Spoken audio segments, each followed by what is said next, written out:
Nuestro invitado de hoy está jubilado en la actualidad, ha sido docente y es un enamorado de la palabra escrita. Les quiero presentar a todos ustedes a don Eusebio Moreno. Es docente. ¿Cómo estás, Eusebio? Pues muy bien. Bienvenido aquí a tu casa. Pues muchas gracias por haberme llamado. La verdad es que ahora quizás sea tu segunda juventud, ¿no? Porque cuando uno se jubila, imagino que tiene más tiempo para hacer aquellas cosas que nunca hizo. Pues sí, efectivamente, eso es cierto. Ahora haces una serie de cosas que nunca habías hecho. Por ejemplo, en mi caso, me gusta mucho leer y tenía que leer pues obligatoriamente una serie de cosas, incluso cada año volverlas a releer, y ahora pues leo lo que me apetece y hago lo que me apetece, ¿no? Y también pues lo que has dicho de la palabra escrita, recuerdo que yo escribía en la universidad poesía, me gustaba mucho y escribía poesía, incluso estuve en un grupo de poesía, y sin embargo cuando empecé a trabajar, pues no era capaz de escribir nada. Qué curioso, ¿no? Realmente, pues no tenía tiempo, lo intentaba, pero creo que para escribir pues hace falta más tranquilidad y más dedicación a ello. Y ahora, pues cuando ya me jubilé, pues empecé otra vez y empecé a intentarlo con prosa. Y esto, cuando me lo dijo Carlos, trajo a que yo empezara a escribir. Hablaremos ahora después de ello, sí, ¿no? Porque tienes una sección semanal en sí, Más Información, que además la sigue mucha gente, Eusebio. Pues me alegro, con esa intención lo hago. Eusebio, si volvieras la vista atrás, ¿volverías a ser docente? Pues yo creo que sí.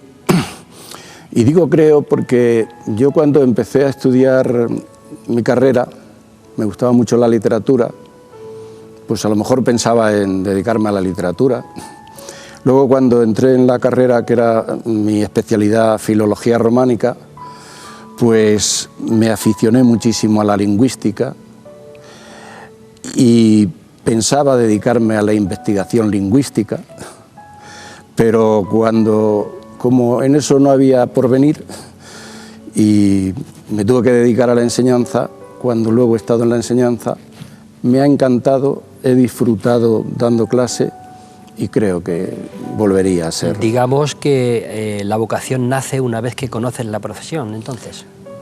Pues probablemente. Yo siempre digo de las vocaciones, pues puede haber vocaciones así que surgen, una vocación sacerdotal, pero yo creo que la vocación hay que conocer el trabajo que haces y luego pues te puede gustar o no te puede gustar. Y de hecho yo tengo la experiencia de que en mi profesión pues hay gente que está, voy a decir, por la pura fuerza. Sí, porque no tiene otra posibilidad de desarrollar otro trabajo. Eso es. Y yo creo que eso quizás sea uno de los males, si es que hay alguno, de la enseñanza, ¿no? Bueno, en realidad probablemente sea mal para él. Esas personas yo creo que sufren mucho psicológicamente por esa situación, pero bueno, probablemente no sé si en su repercusión en los alumnos la que puede tener. Eso nunca se ha calibrado y nunca se sabe. La verdad es que es muy difícil enfrentarse cada día a 40 personas, motivarlos, aparte de enseñarles, ¿no? Sí. Hay una anécdota de esto. Yo era muy amigo de una serie de ingenieros de Repsol, mi época más joven, y siempre decían que chollo el ser profesor y las vacaciones. Bueno, las vacaciones, ¿verdad? Las vacaciones y toda una serie de cosas. Y entonces yo les dije lo que me acabas de decir.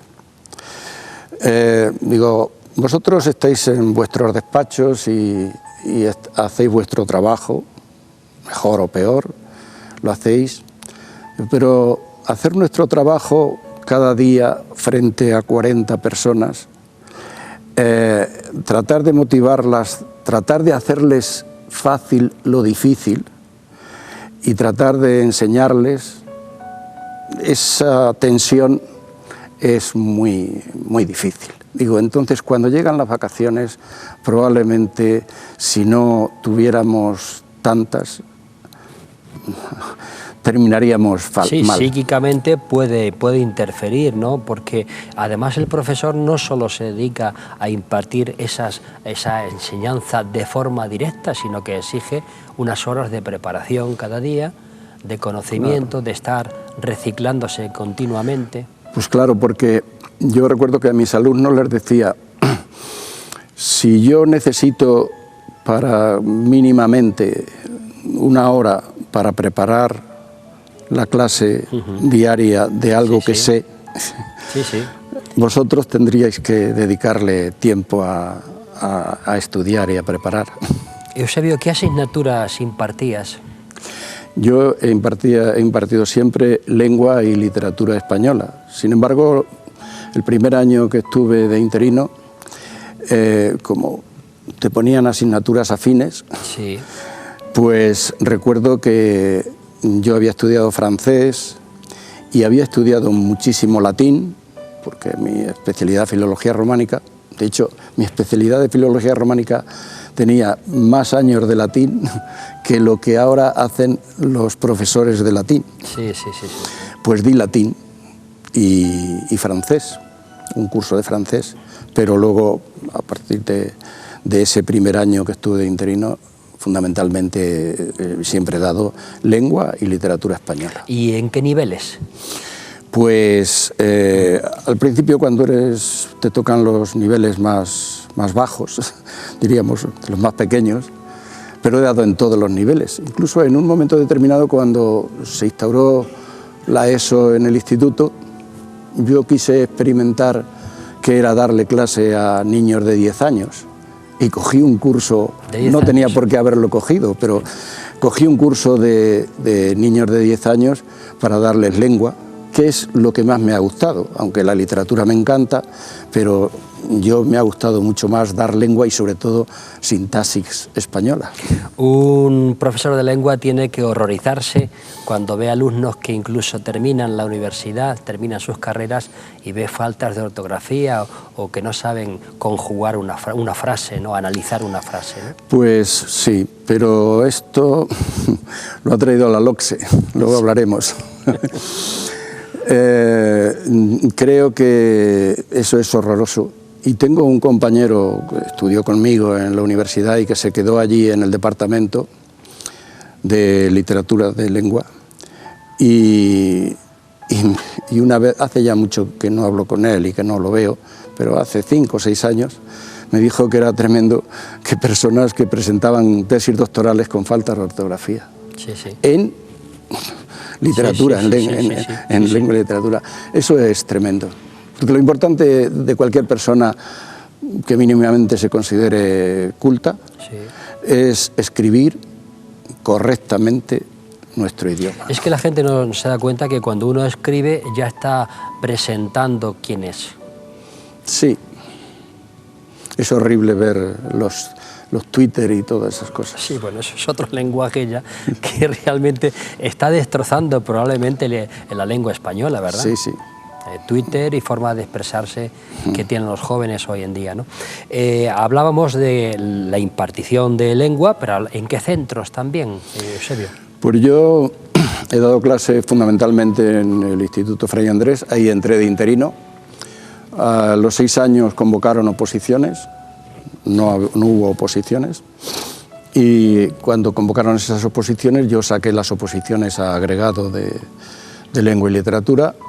Y aquí la plaza esta no salió y me tuve que ir al Almagro, al Instituto de Almagro, que acababan de abrirlo, ¿eh?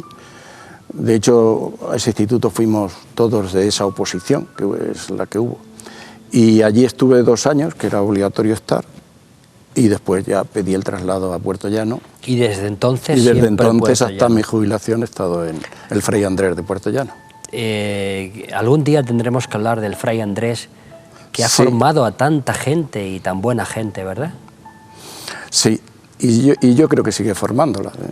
O sea, las cosas han cambiado mucho, pero creo que el Fray Andrés ha sido un instituto ejemplar en la formación de los alumnos. De hecho, pues las personas, hace poco cuando me mandó Carlos la entrevista que le habías hecho a Miguel Belló, sí. Pues Miguel Belló habló del Fray Andrés, que es un alumno formado en el Fray Andrés, sí, señor. Y él dijo que iba con un poco de miedo a Madrid, creyendo que iba a estar peor preparado que gente que se había formado en grandes colegios de Madrid, y allí él comprobó que estaba entre los mejores formados. Ha sido el centro emblemático de Puerto Llano y por el que hemos pasado prácticamente todos, ¿no? Sí. Eusebio, ¿ha cambiado mucho la enseñanza en estos tiempos? Sí, ha cambiado por muchas cosas, y yo creo que probablemente ha cambiado porque la sociedad ha cambiado y ha dejado de dar importancia a la formación. Creo que es por eso. Creo que los padres han pensado que llevar a su hijo al instituto o al colegio es más para que esté allí y le den un título que para que lo formen. Craso error. Craso error. Creo que es por eso. Entonces ha cambiado la enseñanza. Yo los últimos años que estuve en el instituto creo que tenía más problemas con los padres que con los hijos. Sí, porque además hay un mal amor de padre, mal entendido, que quita la autoridad al profesor, y su hijo siempre tiene razón, y claro, así sale el niño que sale. Pues sí, eso es cierto. ¿Qué opinión te merece la LOMCE? ¿Ha mejorado la LOMCE o por el contrario? Mira, para mi opinión sobre la LOMCE, a la que conozco superficialmente, porque la he leído superficialmente, en resúmenes, creo que tengo que, si me permites... Sí, por favor. Un poco extenso, ser un poco extenso, contextualizar cómo surge la LOMCE. Yo estudié con un sistema educativo que se componía de enseñanza primaria, donde nos enseñaban fundamentalmente leer y escribir correctamente, sin falta de ortografía y con caligrafía. Luego cuentas. En las cuentas entraban muchas cuentas, además de las 4 reglas, raíz cuadrada y muchísimas cosas. Y mucha formación de historia, de geografía, etcétera, etcétera. Eso era la enseñanza primaria. Después nos hacían un ingreso en el instituto en el que teníamos que hacer un dictado de 10 líneas. Yo lo pasé, sí. Una cuenta de dividir al hacer la prueba de multiplicar. Esto a lo mejor ahora suena chino. Y después una serie de preguntas sobre geografía de España, historia sagrada, etcétera, etcétera. Si no superabas esa prueba, no entrabas al instituto. Así es. Después hacías el bachillerato elemental, donde todos teníamos las asignaturas comunes, matemáticas, fundamentales, todas ellas. Y cuando terminabas el bachillerato elemental, hacías una reválida. Si no la superabas, no pasabas al siguiente lección. Así es, sí, señor. Y si luego superabas, seguías con bachillerato elemental se podían hacer algunas carreras, por ejemplo, magisterio. Sí, señor. Y cuando terminabas el bachillerato elemental, hacías el bachillerato superior, y ese bachillerato superior eran 2 años, quinto y sexto.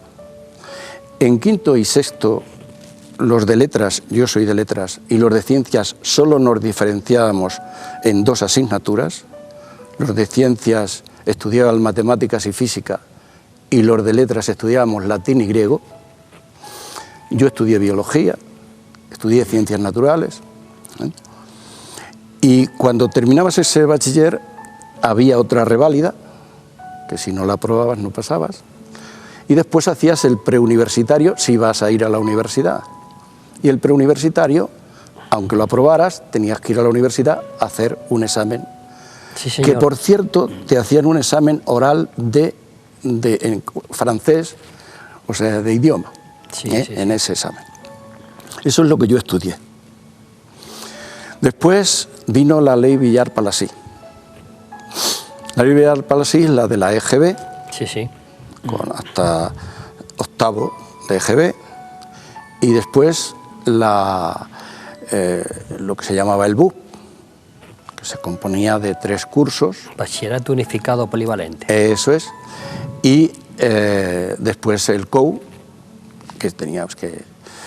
Ahí ya quitaron las reválidas. Sí. Lo que ocurría es que si una persona de EGB no conseguía el graduado escolar, tenía que ir a hacer formación profesional.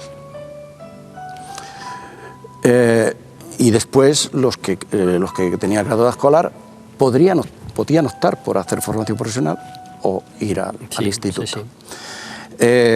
Incluso luego en formación profesional, cuando esas personas que no habían contenido, había varios pasarelas.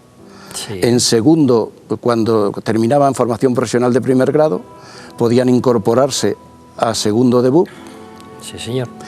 Y cuando terminaban COU, cuando terminaban formación profesional de segundo grado, podían hacer COU. Podían hacer COU. Sí, curso orientación universitaria. Por tanto, ese sistema era bastante bueno, modernizado por lo de la formación profesional, etcétera, bastante bueno.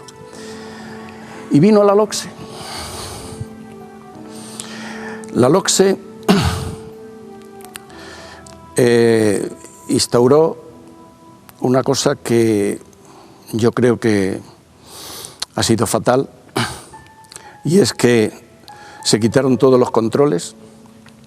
Incluso se pensó, en su filosofía, que toda persona tiene interés por aprender y aprende, sin darse cuenta que y de ahí viene eso de que no podía repetir a partir de un determinado momento 2 veces un curso. Sí. Porque dicen los ideólogos de la LOCSE que una persona después de estar 2 años estudiando lo mismo, pues ya sabe algo. Pues en esa situación de la LOCSE es la que siempre desde que empezó los profesores, la mayoría de los profesores, hemos pensado que no era cierta, porque hay otro principio en la persona humana, que es que se llama la ley del menor esfuerzo. Y si tú no le obligas a una persona a ir superando niveles y a esforzarse cada vez más, pues entonces aprende y sigue la ley del menor esfuerzo. Esto hizo que la LOCSE, haya permitido que una persona empezara con 10 años primero de la ESO, terminara, después de repetir lo que tenía que repetir, con 18 años cuarto de la ESO, sin haber aprobado ni una asignatura. Sí, señor. Y eso ha hecho... pero eso no es solo lo grave, que ha traído un desconocimiento de muchas generaciones. Lo grave es que a esas personas no se les ha fortalecido la voluntad y luego cuando han querido hacer algo ya no han sido capaces de hacerlo. Pero qué triste, porque cuántas generaciones se han perdido en el camino, ¿verdad? Pues sí, generaciones, pero no solo de alumnos, también de actuales profesores. Sí, señor. Se puede decir más alto, pero más claro no. Eso es. Yo lo digo así de claro, porque le estoy hablando de mi experiencia.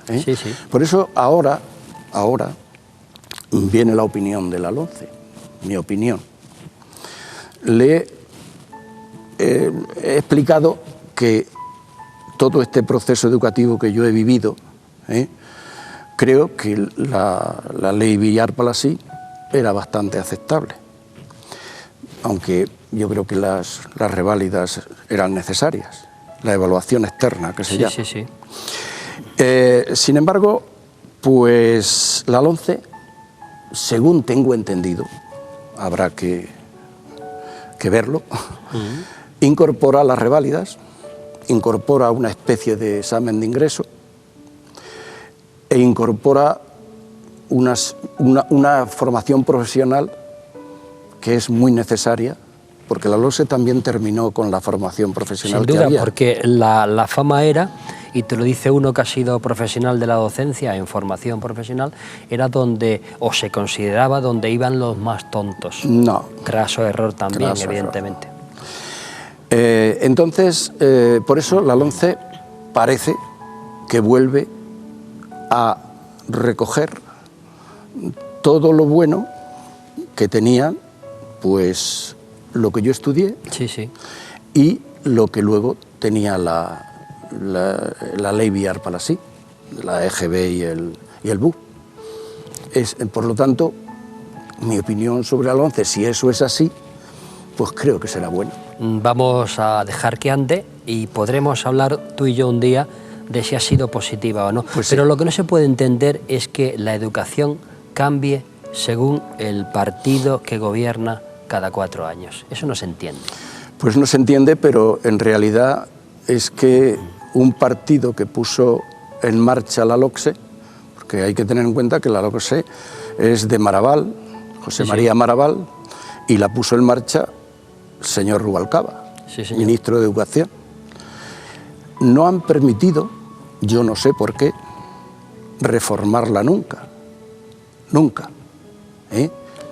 Y eso lo digo tajantemente. La LOCSE se ha intentado reformar por primera vez con Esperanza Aguirre, al final no se lo permitieron, incluso forzaron que dimitiera. Se intentó reformar otra vez y se consiguió cuando José María Aznar tuvo mayoría absoluta con Pilar del Castillo. Sí, sí, sí. Esa reforma al final se sacó y se intentó consensuar por todos los medios y salió un poco esa reforma regular por intentar consensuar. Se aprobó por la mayoría absoluta que entonces tenía el Partido Popular y nada más entrar José Luis Rodríguez Zapatero ni la puso en práctica. A ver cómo era. Hay una anécdota que yo quiero contar de cuando Esperanza Aguirre hizo la reforma. Esa reforma de la LOCSE, esa ley de la LOCSE, había estado previamente en experimentación. Se hizo una serie de institutos, entre ellos un instituto de Ciudad Real, el maestro Juan de Ávila, se puso experimental. Y en aquellos experimentos que se hicieron en, me parece, 16 institutos de toda España, las conclusiones de todos los profesores que lo llevaron a cabo ya advirtieron de los errores que tenía la LOCSE. Luego se publicó un libro blanco en los que se decía que había sido un éxito. Es mentira, no fue un éxito. Y luego, cuando Esperanza Aguirre hizo la reforma, recuerdo que aquí en Castilla-La Mancha, encima se puso en práctica antes que en ningún sitio. Se puso primero y segundo de la ESO antes que en ningún sitio. Nos llamaron a distintas personas de los institutos, entre ellos del Fray Andrés a mí, y recuerdo que me preguntaron en la cadena COPE que por qué había que reformar la LOCSE. Y yo dije, pues hay una cosa por la que hay que reformarla. Podría decir miles cosas, pero voy a decir solo una. Y recuerdo lo que he dicho antes. Si un alumno empieza en primero de la ESO y llega a 18 años, en cuarto de la ESO, y no ha aprobado una asignatura, eso quiere decir que esa ley es mala, porque la enseñanza está basada en superar unos escalones y si no lo superas no pasas. Sin duda. Y una persona que había a mi lado, por cierto del Partido Socialista, me dijo, ya están aquí los talibanes de la reforma. Yo en ese momento contesté, Yo no soy ningún talibán y desde luego si aquí se va a hablar de que la reforma de la LOCSE es muy mala y hay que seguir con la LOCSE, pues yo aquí no pinto nada. Y me cogí y me marché de la tertulia, porque el resto de personas que habían opinaban lo mismo que esa otra persona. Por eso yo no sé por qué la LOCSE no se ha reformado, no lo sé.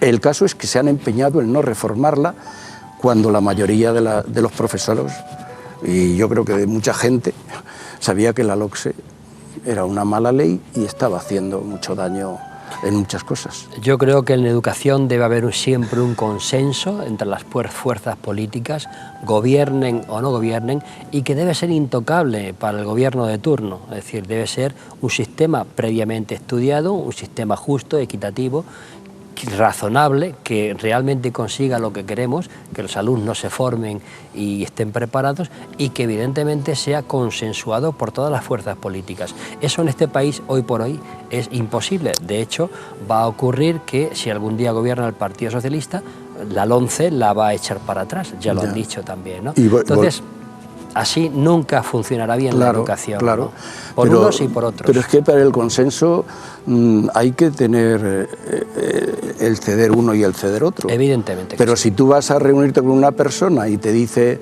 de hecho, pues la reforma que había hecho Pilar del Castillo no se puso en práctica, incluso se corrigió con la LOE, que se puso todavía peor que la LOCSE. O sea, la LOE... O sea, lo que se está aplicando ahora es todavía peor que la LOCSE. Entonces yo no sé por qué insisten en esa manía de mantener una ley que desde el principio en experimentación ya se vio que era mala, pero después de haber pasado todos estos años, pues yo no lo sé por qué es. O sea, es que no lo sé, nunca lo puedo averiguar. Ese es un secreto que no vas a saber nunca. Escribes, Eusebio, en nuestro periódico regional y Más Información, periódico digital, una sección que se llama El cuento de cada semana. ¿Qué quieres contar en ella? Pues mira, esto fue mi sobrino Carlos, me lió en esto. Bueno, por eso es tu sobrino. Me dijo que si quería escribir. A mí ya te he dicho que me gusta escribir y vi una oportunidad de tener una necesidad de escribir. Y pensando qué es lo que podía hacer, pues se me ocurrió que el cuento siempre ha sido, tradicionalmente, como las parábolas de Jesús, una forma de ilustrar, situaciones, principios, valores que son importantes para la sociedad y para la persona. Y entonces se me ocurrió esta idea. De hecho, este año le he hecho una reforma. Yo escribía el cuento y al final ponía la moraleja, que estaba basada en hechos, en hechos de la actualidad. Y este año, pero me di cuenta que a lo mejor alguna de las personas lectoras pues no sabía muy bien a qué venía el cuento. Y entonces este año pues le he incorporado al principio del cuento pues una frase o un hecho muy actual, que es a lo que viene el cuento, y luego le pongo al final, aplica el cuento, pongo el cuento y al final pongo la moraleja. Por ejemplo, el último que he escrito está basado en la libertad y ha sido a cuento de esa frase que se ha repetido mucho en distintos sitios y no quiero señalar a nadie: decidamos libremente nuestro futuro con libertad. Queremos votar. Sí, señor. Y entonces analizo lo que es la libertad y que con la libertad no se puede hacer lo que uno le da la gana. Te digo, para tu información, que lo lee muchísima gente, bastante más de la que uno piensa cuando escribe, ¿no? Y dice, van a leer 4, no. Cuidado, cuidado lo que uno escribe. Yo por eso en estos cuentos no quiero nunca ni manifestar subjetivismos, ni principios ideológicos ni nada de eso, sino principios universales y enseñanzas de valores humanos. Eusebio, ahora dímelo así en secreto, ¿tú crees que la jubilación, cuando uno está bien de salud, es el estado perfecto de la persona? Pues sí, sí. Estando bien de salud, por eso, es el estado perfecto. Porque uno se levanta cuando quiere, va donde quiere, no tiene compromisos, la paga la tiene puntual todos los meses. Yo recuerdo que la primera satisfacción, eso de despertarme por la mañana y decir, si quiero me levanto. Y si no me quedo en la cama. Y si no me quedo en la cama, eso es un placer inmenso. Y eso de estar acostado y estar escuchando cómo llueve, qué bonito, sí, ¿no? Y no te tienes que levantar a trabajar, ¿no? Sí. Es un estado perfecto teniendo salud. Naturalmente, por eso lo he matizado. Sí. Fundamental la salud, ¿no? Sí. ¿Qué es para ti la familia, Eusebio? Pues para mí es lo principal. Creo que toda mi vida he querido tener una familia, he dedicado, que creo que es lo que debe hacer todo padre, a su familia, a sus hijos, a su mujer y a su... Estás muy orgulloso, imagino, de tus hijas, ¿verdad? Pues sí, estoy muy orgulloso. Han terminado su carrera. Han terminado su carrera, están trabajando, están perfectamente colocadas y estoy muy orgulloso de... A mí me gusta cuando la mayoría de los domingos te veo ir con tu mujer a misa de 11 y vais tan juntos, a mí me gusta eso. Pues sí, pero estas cosas de la familia no crea la gente que es fácil. Hay que hacerlo cada día y hay que... Sin duda. Y hay que trabajarlo y hay que preocuparse. Y entonces, pero creo que la familia es fundamental. De hecho, y ya que estamos hablando de educación, quien debe educar es la familia. Sí. La gente cree que en los institutos... Antiguamente el Ministerio de Educación no se llamaba de Educación, se llamaba de Instrucción Pública. Y es que los centros, sean de primaria o de secundaria, están para, y sobre todo los de secundaria, están para instruir, no para educar. La educación es básica, se mama en la familia, Eso sin duda es. alguna. Y luego los centros de enseñanza perfeccionan, ayudan, pero yo estoy de acuerdo contigo en que es la familia, sí. Sí. Llegado este momento, saben todos ustedes que solemos lanzar un test de personalidad. Para un docente un test es algo muy habitual y muy fácil, así que, don Eusebio Moreno, si estás preparado, comienzo. Pues comienza, cuando quieras. Defínete como persona. Pues yo creo que soy una persona sincera y espontánea. Defínete como profesional de la enseñanza que has sido. Pues he sido una persona concienzuda, muy enamorada de mi trabajo y creo que siempre con inquietud de hacerlo cada día mejor. ¿Cuál es tu color preferido? Pues el azul. Sí, señor. El azul es muy bonito, azul, sobre todo el azul del mar, ¿verdad? Sí, todas las gamas de azules, menos todas, quizá menos el azul marino, pero todas las otras gamas de azules me encantan. Sí. ¿Cuál es tu fruta preferida? Pues me gusta una sobre todo, que es la sandía. Qué rica, ¿no? Qué sí, rica, fresquita además. Me encanta la sandía. ¿Qué tipo de sabor te agrada? Pues generalmente sabores que no sean dulces, más bien agrios. ¿Agrios? Sí. No demasiado fuertes. No me gusta mucho lo salado, pero no me gusta... Más bien ácido, un sabor más bien ácido. Sí. ¿Qué tipo de ropa te gusta usar? Informal. Como dicen, informal pero arreglado. Sí. ¿Qué mascota preferirías tener? Bueno, pues no he sido muy aficionado a las mascotas. Cuando mis hijas eran pequeñas tuvimos una perrita llamada Trufa, que le cogí muchísimo cariño y luego al final que sacrificarla ya por su vejez y por una serie de cosas. Y es la única mascota que ha existido en mi casa. ¿Tu mejor virtud? Pues yo creo que la sinceridad, sí. Yo creo que soy una persona bastante sincera siempre. ¿Tu peor defecto? Pues soy un poco cabezón. Soy un poco cabezón, yo creo que ese es mi peor defecto. Soy un poco cabezón y un tanto visceral, ahora ya con la edad, pero he sido un poco visceral. ¿Tu comida favorita? Pues hay muchas que me gustan, ¿eh? Soy buen comedor. ¿Eh? ¿Y buen cocinero?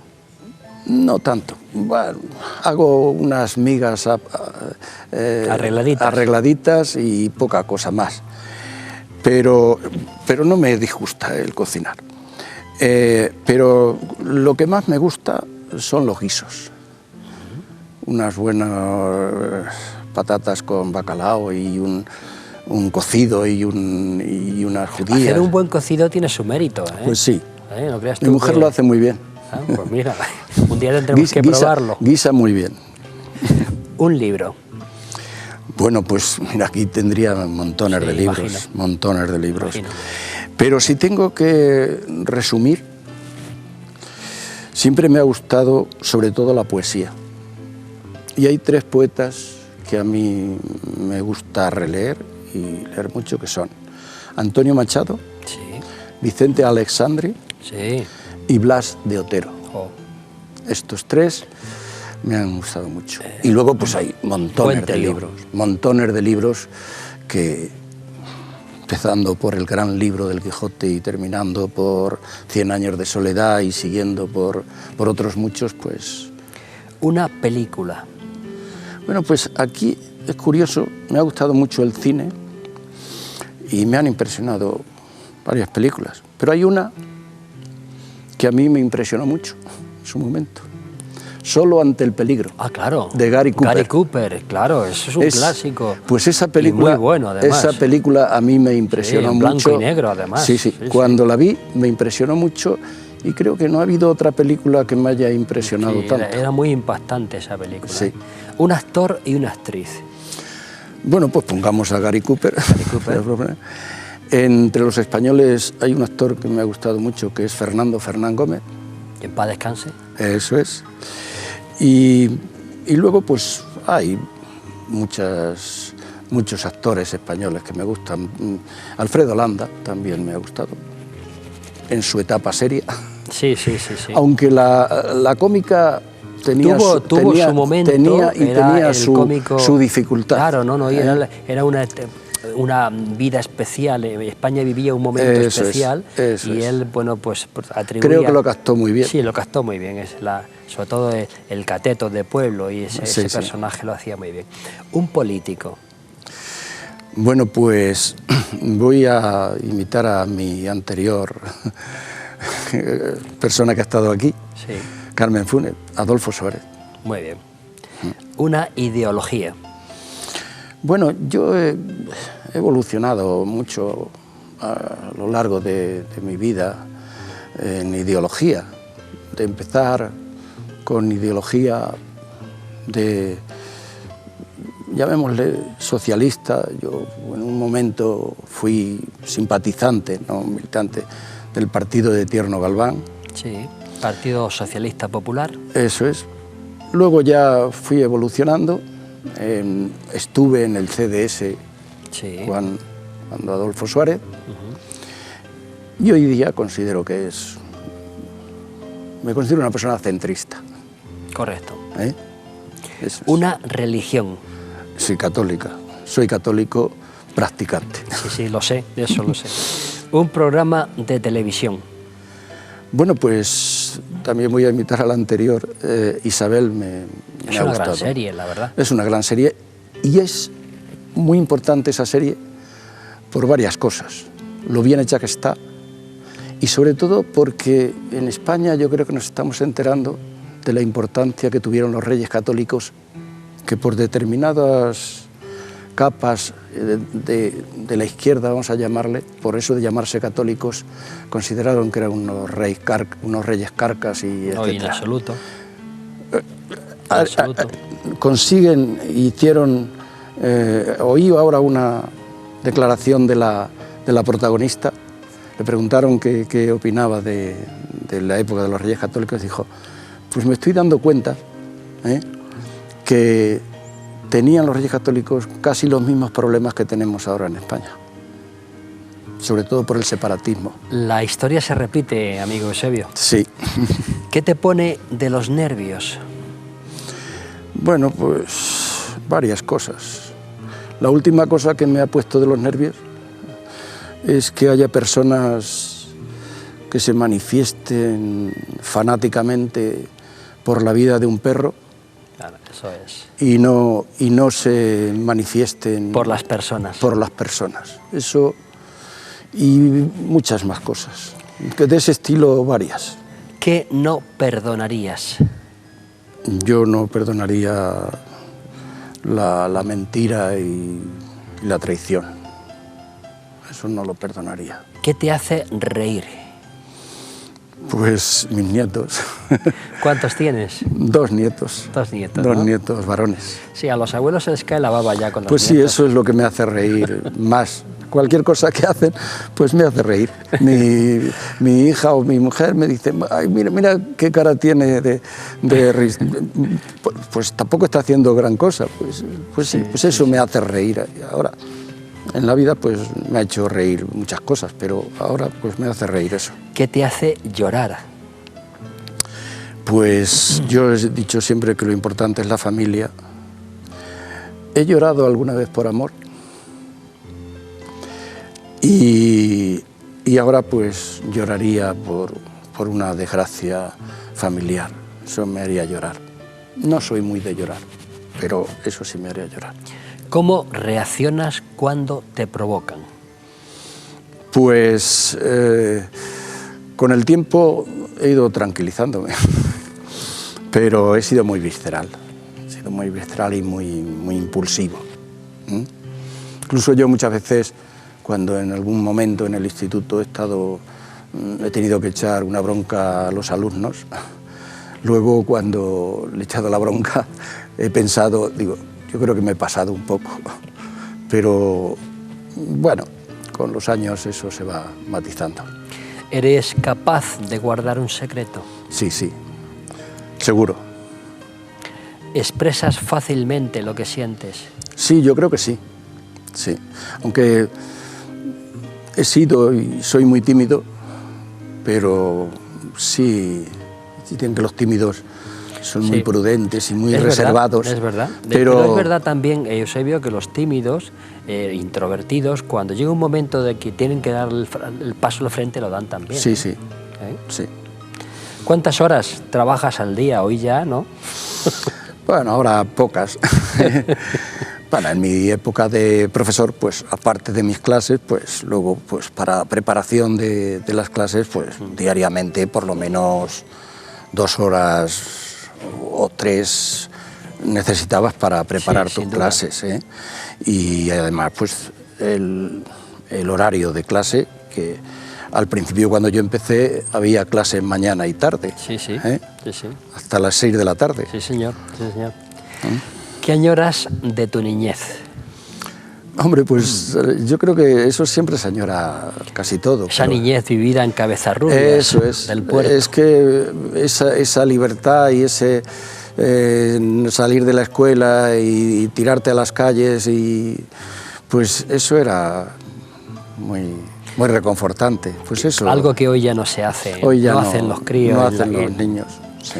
¿A quién eres incapaz de decir no? A mis nietos. Lo tenía. ¿Tienes alguna manía? Bueno, sí, creo que soy muy meticuloso de querer tenerlo todo ordenado. Sí. Y organizado, ¿eh? Un lugar para vivir. Ah, pues ahí ahora tengo un lugar para vivir que es Bilbao. ¿Te gusta Bilbao? A donde vive mi hija mayor. Sí. Y como he ido mucho, Bilbao es una ciudad preciosa, muy abarcable, con un clima bastante agradable, aunque crea la gente lo contrario. Es una gran desconocida en La Mancha, Bilbao. Sí. Y rodeada de unos paisajes preciosos. Sí, eso es todo verde. Todo verde. Todo verde. Me llamó la atención que en playas allí casi el verde llega hasta el borde de la arena. Sí, sí. Y luego, pues una vida muy agradable. Yo me encantaría, y creo que con el tiempo viviré más tiempo en Bilbao que en Puerto Llano. ¿Atrevido, conformista o rebelde? Bueno, he sido rebelde, no por ser rebelde. He sido rebelde sobre todo en mi época de universidad, y atrevido nunca he sido, por mi timidez. Recuerdo que cuando pequeño me mandaba, por ser el mayor, mi madre a un recado y decía que viniera mi hermano para decirlo. Pero fundamentalmente yo he sido rebelde, pero rebeldía por sentido crítico. Siempre a mis alumnos les he enseñado que hay que ser críticos, no hay que creerse lo primero que te digan porque sí. Hay que analizarlo y si crees que aquello no está bien, rebelarte y criticarlo. ¿A qué edad te convertiste en hombre? Pues eso es muy difícil. Eso es muy difícil. Hombre, yo creo que a los 11 años me fui a un colegio interno y a partir de que estar solo allí, pues tienes que valértelas por ti mismo. Eso creo que te hace madurar más que si estás muy protegido por tus padres. Yo creo que hoy día un defecto de la educación es que no se deja a los niños tomar sus decisiones y equivocarse. Un lema de vida. Pues no lo sé, pero creo que con la verdad y la libertad se va a todos sitios. Pues ya han visto todos ustedes que en el día de hoy hemos conocido a don Eusebio Moreno, que ha sido docente, profesor de lengua española, un profesor que ha hecho un trabajo excelente porque lo certifican y lo atestiguan montones de alumnos que han pasado por él, pero un hombre sobre todo muy sincero y que ustedes pueden leer su sección cada semana en IMAX Información. Eusebio, pues nada, que sigas así, bien, perfecto, y que podamos seguir contando contigo, y muchas gracias por estar con nosotros. Pues cuando queráis. Ha sido un placer. Muchas gracias.